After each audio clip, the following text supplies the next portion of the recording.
वो कभी मेरे पास पैसा लेने के लिए आया नहीं। उसके माध्यम से कुछ लोग जिन्होंने मेरे साथ कंप्रोमाइज़ करने के लिए बात किया था, वो पैसा हमसे ले गए। उनका अकाउंट का स्टेटमेंट है प्लस ब्लैंक चेक है मेरे पास। जो ब्लैंक चेक हम अभी बाउंस नहीं कराए हैं, बाउंस कराएंगे। ये लोग मेरे ऊपर लगे हुए हैं फर्जी केस में फंसा के, या हो सकता है कि हम एक चैनल को भी बाइट दिए हैं कि मेरी हत्या हो सकती है। मैं गुफरान और आप देखना शुरू कर चुके हैं MG न्यूज़ जनता की आवाज़। आपको पता है ज़मीन मामले को लेकर आए दिन मामला चलता है कोर्ट में। ऐसा ही एक मामला सामने आया था फुलवाड़ी के नौसा ज़मीन को लेकर। बात रखी गई कि हमारे ऊपर ज़मीन ठगा गया है, इसके लेकर के हमने दूसरे पक्ष से आके बात की। क्या है पूरी सच्चाई? जिन्होंने ये बातें रखी थी मोहम्मद रफ़ीक ने, हमने दूसरी तरफा मैंने उनसे भी बात किया, मोहम्मद तनवीर जी से। क्या कुछ पूरा मामला था, आइए आपको हम सुनाते हैं। कि नौसा की ज़मीन को लेकर के आपके ऊपर आरोप लग रहा है, इससे कितनी सच्चाई है? मेरे ऊपर जो आरोप लग रहा है, आप र्यूमर को तफ्तीश करने के लिए बहुत अच्छा लगा कि आप आए हैं यहाँ। और ये खबर मैंने 2-3 चैनल को काउंटर किया है कि एक रफ़ीक नाम का लड़का है जो हमारे यहाँ आके मेरे साथ कुछ दिन बैठा और मेरे साथ फर्जीवाड़ा किया। अब उसके बारे में हम ज़्यादा नहीं बोलेंगे, उसका जवाब हम कोर्ट में देंगे। उसने बोला है मेरे पर मानहानि का केस करेगा। केस करे, पहले तो वो केस कर चुका है, रंगबाजी भी कर चुका है, बहुत सारे माफिया लोग से हमको फ़ोन भी करा चुका है। उससे कोई फ़र्क नहीं पड़ता है। पूरा न्यायालय पे या कोर्ट पे हमको पूरा भरोसा है और सहारा उसी का हम ले रहे हैं अभी। अब बाकी जो जैसे होगा, जिस तरीके से हमसे निपटना चाहेगा, सक्षम है उस तरीके से निपटने के लिए, ये मैसेज आप उसको दे दीजिएगा। और इसको वार्निंग नहीं समझे वो, इसको ये समझ ले कि तनवीर अब मैदान में आ गया है। ये अब सोच रहा था कि वो दिल्ली रहते हैं, कंटिन्यू यहीं है, और जहाँ बोलेगा हम आ जाएंगे। थाना में बोलता है मेरे खिलाफ़, और आपके चैनल पे भी चला है कि हम वांटेड हैं, मेरे पर बहुत सारा केस है। तो आप लोग इसको जांचिए जाके थाना से, अगर आपके पास हिम्मत है। पत्रकारिता हम भी करते हैं, मेरा खुद का न्यूज़पेपर भी चलता है, पोर्टल भी चलता है डिजिटल के माध्यम से। पैन इंडिया घूम घूम के हम समझिए कि खबर बनाते हैं, और मेरे पर ज़्यादा देखिए क्राइम की खबर हम करते हैं।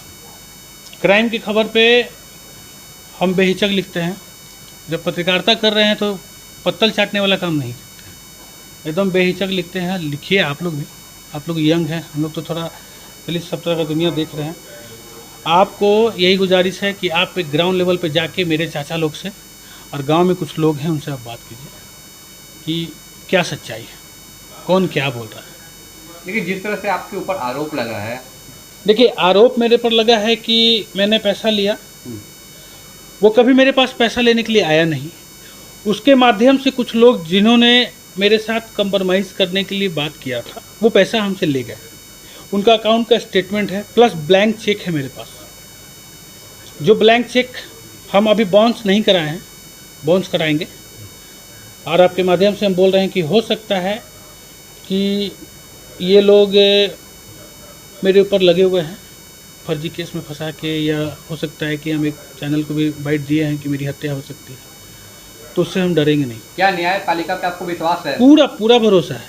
नीतीश का सरकार में पूरा भरोसा है। कुछ लोग हैं सिस्टम में, ऐसे लोग जो कि सिस्टम को बिगाड़ के बैठे हुए हैं। सिस्टम सुधर जाएगा। जिस तरह से आरोप लगा है, आगे आप क्या एक्शन लेंगे? आगे हम एक्शन ले चुके हैं, वो आपको पता चल जाएगा। तनवीर जी के चचा का क्या कहना है वो भी आपको हम सुनाते हैं। कुछ दिन पहले आपका ज़मीन को लेकर कुछ मामला था, जो कि रफ़ीक आलम करके हैं, उन्होंने मीडिया से आके बातें कही थी कि हमसे पैसा वगैरह लिया गया है, जिसके लेकर के क्या कहना है आपका? को हम लोग कहा कि देखिए कोर्ट में चल कर के जो भी कहना होगा कहेंगे, और इनसे पैसा हमने एक पैसा नहीं लिया है। और ये घर पर आकर के हथाबाई हमसे किए कि चलिए, तो हमने गए तो इनके घर पर भी वही हालत किया, ऐसे है वैसे है। मैं कि देखो ये सब नहीं चलने वाला है, समझ गए ना। तो यही सब बात इन्होंने हम पर आरोप लगाया है। और दूसरी बात है कि इससे हमको कभी बातें नहीं किया, हम न वही किए इससे हमसे, न हम ही बोले गए उससे। मोहम्मद वसीमुद्दीन। और जो रफ़ीक आलम उनका उनसे आपका क्या रिश्ता है? कोई रिश्ता गांव के हैं, रहने वाले हैं। 2 साल से चल रहा था कैसा कैसे, अच्छा, समझ गए ना, इसीलिए करके उन्होंने ये सब कुल किया।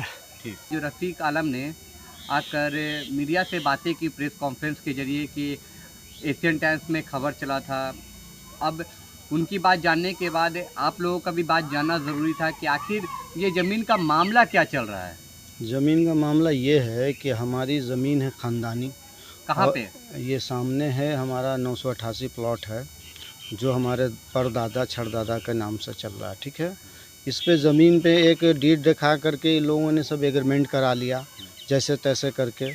और एग्रीमेंट जब इन लोग ने कराया तो एक ही प्लॉट को कम से कम 14 ठो एग्रीमेंटर है, ठीक है। सब कोई उसमें बोलते हैं कि मेरा पैसा डाला हुआ है, मेरा पैसा लगाया हुआ, मेरा पैसा लगाया हुआ। तो ये लोग भू माफिया से एक जुटान हो गए। जुटान होने के बाद ये लोग मिलजुल करके ये लोग कंप्रोमाइज़ करने की बात किया जैसे ही, तो हम लोगों ने इनको दुरकार दिया। जैसे ही पैसा का बात हुआ कि नहीं आपको एग्रीमेंट में पैसा दिया गया, तो हमारे पास नहीं आया। ये हमारे बड़े भाई तनवीर भाई के पास चले गए, वहाँ एग्रीमेंट की, उनको भी धोखा में दिया। उनको 5 लाख का एग्रीमेंट करके 1 रुपया उनको सही से नहीं दिया। 2.5 लाख का कैश वो शो कर रहा जो है वो है, लेकिन उनको पैसा मिला ही नहीं पूरा। लेकिन वो रफ़ीक आलम जो है वो तो बयाप्ते अकाउंट वगैरह दिखा रहे हैं, सबूत वगैरह, अकाउंट पे जो दिखा रहे हैं, एग्रीमेंट दिखा रहे हैं। जो एग्रीमेंट अकाउंट पे जो दिखा रहे हैं वो किस चीज़ का पैसा दीन है। अगर किसी ज़मीन का अगर दीन है तो ज़मीन का एग्रीमेंट का कोई साइन होना चाहिए, या एग्रीमेंट के रिलेटिव ज़मीन से रिलेटिव का कोई पैसा होना चाहिए। हम किसी को भी अकाउंट में पैसा डाल देंगे, उसका रिसीविंग नहीं लेंगे तो हाँ, ये हमारा कैसे इसको क्लियर किया जाएगा। ये तो अब हम कोर्ट में जो गए हुए हैं, स्टे लगने के बावजूद भी इस ज़मीन पे लोग 4 दिन पहले फिर नापी जोखी, 3 दिन पहले नापी जोखी कूटा सब कर रहे हैं, यानी कि दमबंगई कर रहे हैं सब। इसमें 7-8 आदमी एग्रीमेंटर हैं। अभिनंदन राय से हर कोई एग्रीमेंट कराया हुआ है। कोई एग्रीमेंटर टू एग्रीमेंटर है, कोई एग्रीमेंटर टू एग्रीमेंटर, 3rd से 4, 4 से 5 है। सब 3 कट्ठा 2 कट्ठा सब फाइनेंसर बने हुए हैं, या चाहे उसको कहिए कि एक नंबर समझिए कि सब भू माफिया हैं टोटल। अगर नाम गिनती ले लिया जाएगा ना तो सब भू माफिया हैं। किसी के पास ये मामला नहीं आता है कि जब कोर्ट में स्टे लगा हुआ है तो फिर आपको कोर्टे से चलना होगा। आप घर पे आके धमकाइएगा, उसका वीडियो भी हमारे पास है। घर पे आकर रफ़ीक आलम बहुत हंगामा किए हैं। ये तो गांव का लड़का है, इसको समझाया जाता, लेकिन ये समझता नहीं है। ये आगे आगे ये बढ़ करके ये हम लोगों पे केस मुकदमा किया। जब किया है तो कोर्ट से समझें, ठीक है। अब हम लोग को गलत ठहरा रहे हैं तो हम लोग गलत कहाँ से हैं? अगर गलत हैं तो हमको प्रमाण दें। एग्रीमेंट में जिसकी साइन है या किसी ने कराया, हमारे पूरे परिवार का अगर एग्रीमेंट है तो बताएं कितना पैसा का एग्रीमेंट है।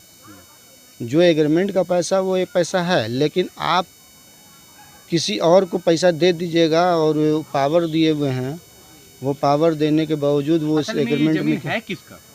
ये हमारी है, ख़ानदानी है, हमारे छड़ दादा की है, परदादा की है, दादा और परदादा की है, क़यामुद्दीन की प्रॉपर्टी है ये।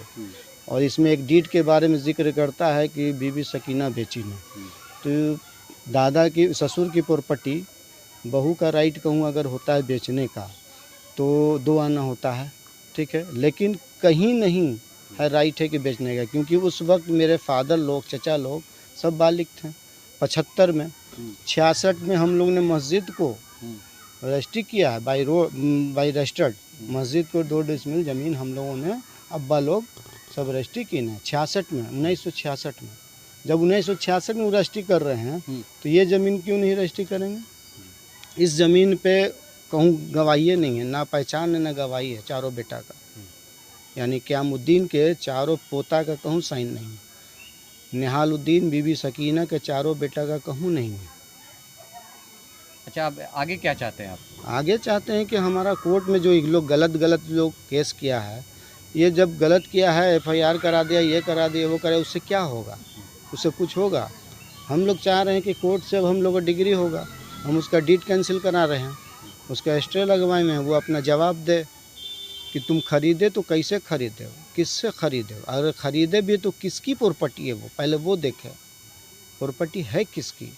ये क़यामुद्दीन की प्रॉपर्टी है, और क़यामुद्दीन की प्रॉपर्टी जब है तो इसमें पोता बेच सकता है, बेटा बेच सकता है। आगे क्या करेंगे आप लोग? आगे हम लोग फिर आगे गए हैं, आगे न्यायालय में और आगे बढ़ रहे हैं हम लोग पीछे नहीं हटेंगे। क्या विश्वास है न्यायालय पे? न्यायालय पे विश्वास है, क्यों नहीं है? न्यायालय पे विश्वास करना है और करेंगे। न्यायालय जो कहेगा वो हम लोग सच मानेंगे। क्या नाम हुआ? मेरा आदिल इमाम है।